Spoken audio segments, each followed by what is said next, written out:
미국 상위권 명문대학에 지원한 학생들, 논문을 쓰기 어렵다면 논문보다 조금 간결한 리뷰 써서 내보세요.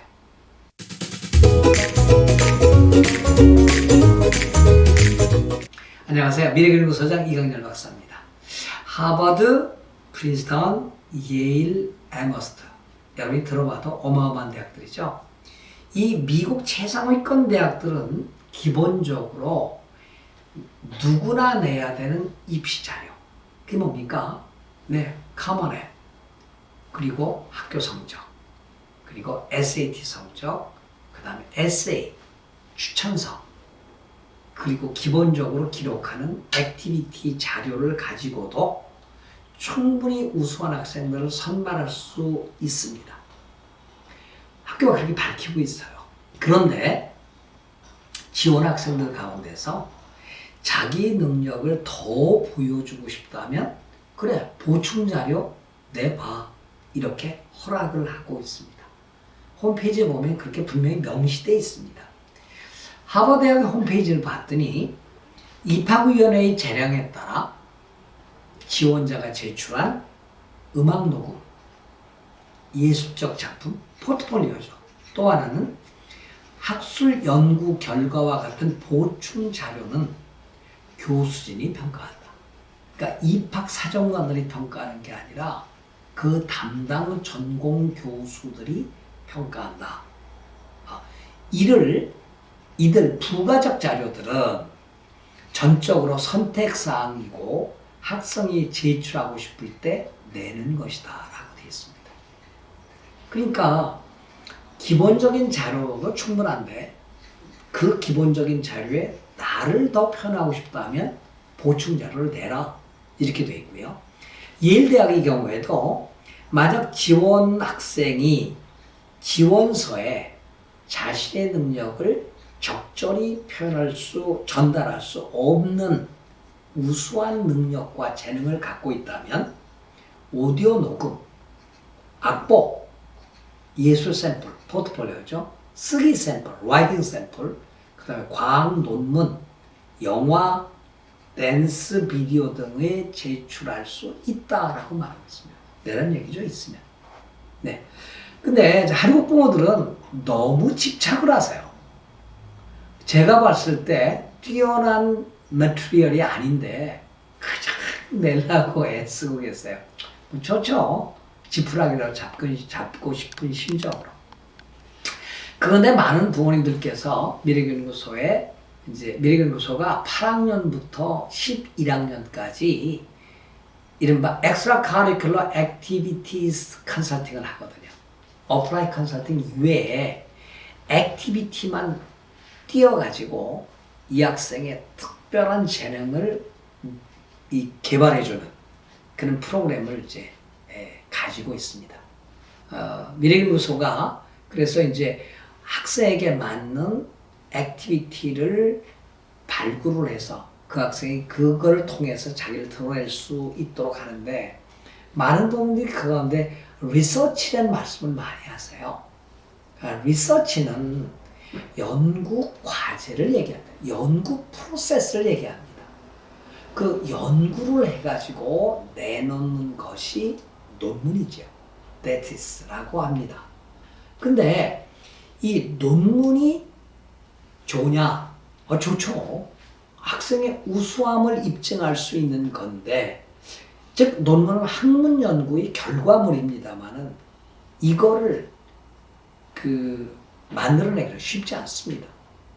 사회과학 분야도 그렇고 자연과학 분야도 그렇고 공학 분야에서 이 thesis, 논문, 이제 말하자면 완벽한 논문을 내려면 이런 프로세스를 거쳐야 되거든요. 첫 번째로 논문 주제를 선택해서 내가 어느 분야에서 연구를 할 것인가를 논문 주제를 정하고 그것이 이제 수업 프로젝트, 개인적인 관심사, 현재 자기가 하고 있는 어떤 일, 이런 데서 이제 주제를 선택하고, 두 번째, 이제 배경 조사를 해야 됩니다. 예. 그 책이나 기사, 온라인 데이터베이스, 그 다음에 특히 이제 뭐 학술 논문 데이터베이스가 있어요. KISS 같은. 그리고 이제 뭐 구글에도 있고, 그 다음에 뭐 국회 도서관이나 이제 국립 중앙도서관 이런 데서 보면 논문 새긴 목록을 찾을 수 있어요. 여기서 주제에 대한 개요를 알고 이제 내가 이러이런 논문들이 쓰여졌구나. 내가 남이 쓴 논문 또 쓰면 안 되잖아요. 그렇죠? 남이 쓰지 않은 논문을 이제 배경 조사를 해서 내가 쓰려고 한 논문이 맞구나. 그럼 이제 가설을 설정한 다음에 연구 질문 작성을 하죠. 수집한 정보를 바탕으로 명확하고 구체적인 질문을 쫙 써서 그 다음에 이제 연구 계획을 수립합니다. 그래서 실험치, 관측지, 시뮬레이션, 설문조사와 같은 데이터 및 정보를 수집해서 이제 이거를 이제 연구에 사용하죠. 그래서 실제적으로 그걸 가지고 이제 연구를 수행합니다. 그래서 그러니까 사이언스 분야 같은 경우에는 예를 들어서 뭐 이런 거죠. 제가 예를 들자면 모차르트 음악을 들은 그 콩나물은 그렇지 않은 콩나물보다 성장 속도가 빠르다. 이 가설을 세운 거죠. 그렇죠? 그럼 이제 실험을 수행해야 될 거 아닙니까? 연구 계획에 따라서 이제 필요한 데이터를 수집합니다.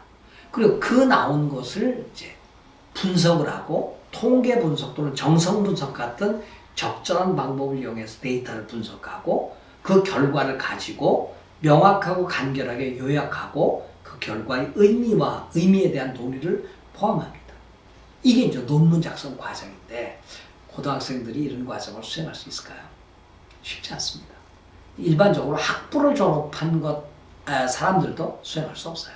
석사도 어렵습니다, 사실은.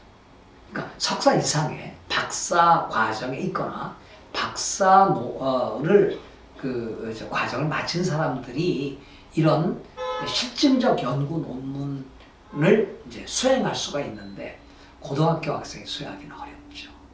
그래서 이제 대부분 어떻게 하는 거 아니? 여러 논문들을 읽고 이제 문헌비평적 이제 방법입니다.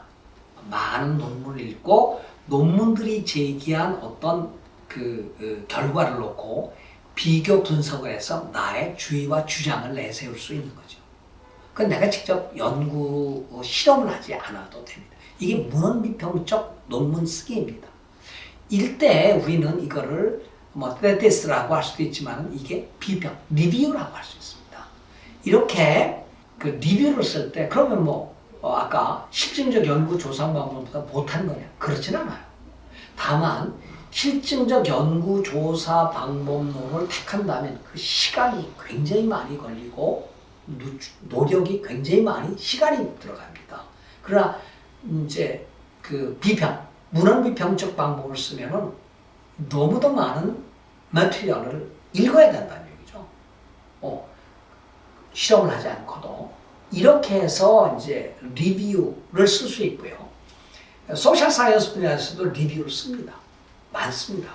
이 학회지에 낼 때도 이런 리뷰를 많이 쓰고 또 하나는 비평이라고도 합니다. 크리티컬 라이팅이라고도 하는데 이런 것들을 고등학교 학생들이 쓸 수 있다는 얘기죠. 한 예로 하버드대학이 콩코드 리뷰라고 역사 저널이 있습니다. 여기에 놀랍게도 매 시즌에 한국 학생들이 한두 명이 들어가요. 이번에 2023년 윈터 이슈에 실린 10명의 고등학교 학생들을 보니까 한국 학생들 2명이 했어요. SIS의 서울 인터내셔널 스쿨의 이형주, 미국명 휴고라는 학생과 제주 NLCS의 김용재 학생이 선발이 됐어요. 놀랍죠? 그렇죠? 아마 이런 학생이라면 상권대학에 한번 도전해볼 만하지 않을까라고 생각을 합니다. 미래교연구소도 이런 학생들을 위해서 Creative and Critical Thinking, 약자로 CCT라는 저널을 매년 발간하고 있고 온라인으로 실어주고 있습니다.